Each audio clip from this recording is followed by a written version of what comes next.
Welcome back to Rubbin'minds. Now, December is that time when we see a lot of families bond over movies. There's an uptake in cinema attendance. We hear sold out. And if you probably go on one of the popular days, you will find out that you might have to wait till the next viewing time to watch your favorite movie. And a lot of film producers make real work towards ensuring that families are entertained. So there's a bit for everyone to stay entertained during this period. Now, to discuss the joys of December and how it relates with the creative economy, cinema-going culture, and even the viewing experience of our African stories on screen, I have with me the Chief Content Officer at Film One, Ladun Awobukun.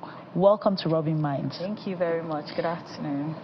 Thank you, Ladun. So what is it about December when it comes to the cinemas? Like, I'm sure you see record numbers, and it's not just even for one genre of movie, it's across the cinema halls. I've had the situation where you have to wait till a movie becomes available. You're forced to watch what is available at that period. So why December against other months? I think generally as people, we like to enjoy ourselves and have fun.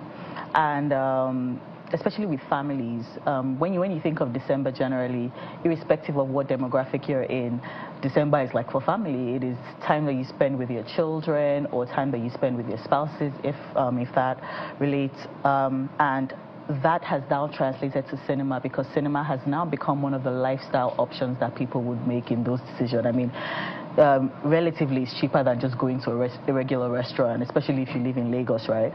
So you see a lot of people that perhaps their offices have closed on the mid-December, and this is the option that they will pick. Let's take the children with, if you have any help, to go see a movie. You have some popcorn, you have a few drinks, and then the films are now bigger during that holiday time. We also have the people that come back home, the IJGVs that come during December, and that makes it fun because you see people that perhaps you haven't seen in a year or in a few months, and everyone just sort of has fun. So December is for that sort of enjoyment, and over the years we've seen it grow in a linear fashion, actually, December to December. Okay. And what does that mean for cinema owners? What does that mean for creators or filmmakers, people across the value chain? Is it just about cash out season? Is there a way they can leverage on successes to drive, that uptake throughout the years, even when the IJGBs go back and the offices resume? Absolutely. Obviously, you're going to leverage on it, right? Last year, December performance in cinema, just based on box office revenue, was 20% of the entire year, just that month. So when that happens, you leverage on it, right? But what you say is right. We want to create other experiences on other months, because the cinema is open all year round, right? And that's what a lot of people are doing, both filmmakers and cinemas. They're creating things around the holidays, because again, the holidays, most people are working. I was reading something that said that even people are working longer now. When we're much younger, our parents only stopped work at late 50s, early 60s. Now people are working longer, right? But in the holidays, people typically have some time off. So whether it's Easter, whether it's Eid, whether it's Christmas, we're creating experiences, and a lot of cinemas and filmmakers are creating films or content for that period to leverage on that family bonding time, and to leverage on the numbers. So it's not only cash, although, I mean, these are all businesses and they do need to they do need to make profit, but it's also building those experiences that, because of how busy our lives are, we may not be able to sort of do or achieve at another time. A lot of movies come out during this period. Here in Lagos, for example, you see different billboards carrying different movies. Filmmakers are already doing the marketing rounds. And it's not just the cinemas. We're now seeing the streaming platforms. We're also seeing social media platforms like YouTube. We're seeing a lot of people leverage on that period of December of merriment and festivity. And I wonder, does this mean competition, or is there a way for both to leverage each other? I would say a bit of both. There have been collaborations that have happened in these seasons, and that's what we like to promote. We like that. But then there's competition, and that's normal. I think that as it happens in the cinema culture, I would say it even happens in fast-moving consumer goods as well during those periods. So there's competition, but people are collaborating as well. There's definitely enough for everyone to sort of enjoy. And although this year we are seeing a mammoth number of films coming out in all the Decembers that we have had, we've never had this number of big films coming. So, I mean, it's touch and go. There are a few forecasts on how people think that it will play out this year. But I mean, I guess we'll see. You know, but yeah. And you know, with the cinema, it means movies, it means revenue for filmmakers, but it also means revenue for people in the food sector, like you said, popcorn, drinks, and then there's the whole merchandising and the add-on experiences now with cinemas offering restaurants and offering opportunities to do your birthday and the rest. What does this mean for our GDP? What does this mean for the creative economy? Is investing in the cinema culture a viable option, and should this be encouraged by the government? 100%. I think that much more than anything else, especially in this particular ecosystem, this is content that is created on the soil for the people on the soil, like it is done here. So everything, you can see that people are taking attention to it because the films are getting better, the stories are getting much stronger, and people locally, there's this new word everyone is saying, local to glocal, which means global and local together, because people internationally are taking notice, and people locally that typically won't watch Nollywood are now, it is now a valid option. Like there's Mufasa, and then there's Everybody Loves Jennifer, and people are like, okay, which one am I going to watch, because it's just as good, you know. So when that sort of thing happens locally, when filmmakers are providing, or rather creating content that is so good that it is now a, should we watch Hollywood or Nollywood this year or this month, that's when I feel like the government should take notice, because this is, number one, the number of jobs that it's creating with people employed in the cinemas, the number of people, the vendors that we're using, whether it's people creating chairs or fixing the lights in the cinemas, or people serving, like whether it's popcorn, yogurt, all of that, the people that are doing the tickets as well, the number of hands that are using to build the premieres. There's so much going on in this time that, and a lot of it is bootstrapped. A lot of it is people just sort of funding privately. There are some initiatives that have been set up, but they're not enough. We're too many, and there are too many creators. So, but when the government steps in, there will be, even globally, will be looked at differently. And what's the potential like? Because I know in more developed climes, like say California as a state alone, not even the entirety of the US, you know, there's a huge part of their revenue that comes from that Hollywood cinema culture, movie making. So what can we look at in Nigeria? What's that potential for the creative economy when it comes to cinema and movie making? The potential is, it's definitely in millions and millions of dollars. I would say somewhere in the range of 100 million at least. Because if you look at Lagos alone, let's even just look at Lagos, in the cinema culture, there's 45% of everyone that goes to the cinema in terms of box office revenue is from Lagos. A lot of the films are made in Lagos. A lot of creatives move to Lagos. It doesn't mean that it's not happening in Asaba and in the north, in Kannywood, which is the northern films, is also doing well. The potential is, and people are using little to get a lot. What they're looking for is, believe in us, give us that investment and see what we can do with it. And the few filmmakers that have gotten access to that have shown that this is what happens when you put money in us. This is what happens when we get a bit of belief in it. You see things that are competing internationally. You have some Nollywood films that have been #1 on like for the streaming in Korea and stuff like that. It's because some investment was put into them, and that exposure has created that avenue for them to also perform on a global scale. That is very, very, very possible, especially with things that are local languages, whether it's Yoruba or Ibibio or Hausa. That is where the potential, I would say, sits for me. Now, I want us to move back to the rivalry between, say, the streaming platforms, the digital platforms, and the cinemas. Because for you to go to a cinema, you have to spend money on your transport. When you get there, you probably have to buy food, and then you have to wait, maybe pay for parking. Meanwhile, if you just pay for a streaming platform, you can take your time to watch. You don't have to buy anything. You don't have to spend any extra money. And same thing for even the free-to-air digital platform. So what can cinemas do to make it more enticing for people to spend that extra money? Like, what's the difference? Because it's still the same movie they're coming to watch when you think about it. I mean, I won't say there's a rivalry. I would say that they complement each other. There's space for the SVODs, which is the subscription VODs, Netflix, Prime, etc. There's space for the cinema, which is the cinema experience. There's space for the AVOD free content on YouTube, etc.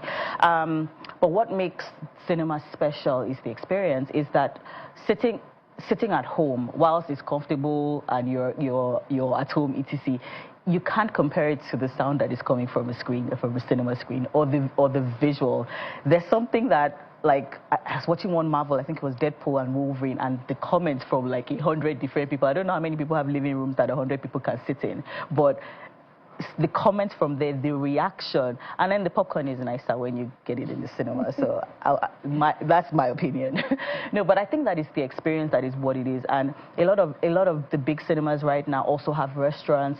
Some even have the facilities where you can even eat whilst watching the film as well. So what cinema is selling is a certain level of convenience, because again, you don't have to cook it at home. It's the experience of bonding, whether it's with your friends, with your family, and then you don't have to clean after because somebody's doing that. And it is the sound, it is that experience. So yeah. Let's look at the numbers now, because we've seen a movie cross ₦1 billion mark. Is that what we're going to expect this year? What are the financials showing for this year up until December? And what are the projections? Are we looking to cross the 2 billion mark for one movie, 3 billion? Speak to us about that. Yeah, so last year we had one movie crossed actually we had two, Wakanda Forever, 1 billion, and Tribe Called Judah did 1.4 billion.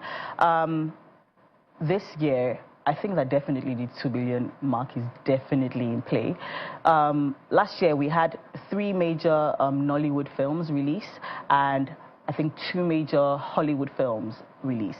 This year, we have 5 Nollywood films releasing, and they're all big films. And then we also have a king, which is Mufasa. You have to think about it, that Lion King, which released in 2019, did 300 million in cinemas. So when it comes again in 2024, you can imagine how that's going to be. And you have Sonic, that always does well in cinema. So we have about at least 7 big films. If there are a few scenarios that can play out in terms of, say, in the perfect world, all of them maximize and all of them sort of do well based on what it is that's expecting. But I would say that is a less likely situation. What is more likely is that there will be 3, maybe 4 that would outperform all the others. And that's typically what happens in all the other years that this has played out. But the 2 million mark and over the 2 million mark is certainly in play. Sorry, 2 billion, I beg your pardon. 2 billion mark is certainly in play. And who knows, maybe we'll see another 1 billion as well, film go on. I think that is going to be, like I was saying, last year, December alone did 1.7 billion.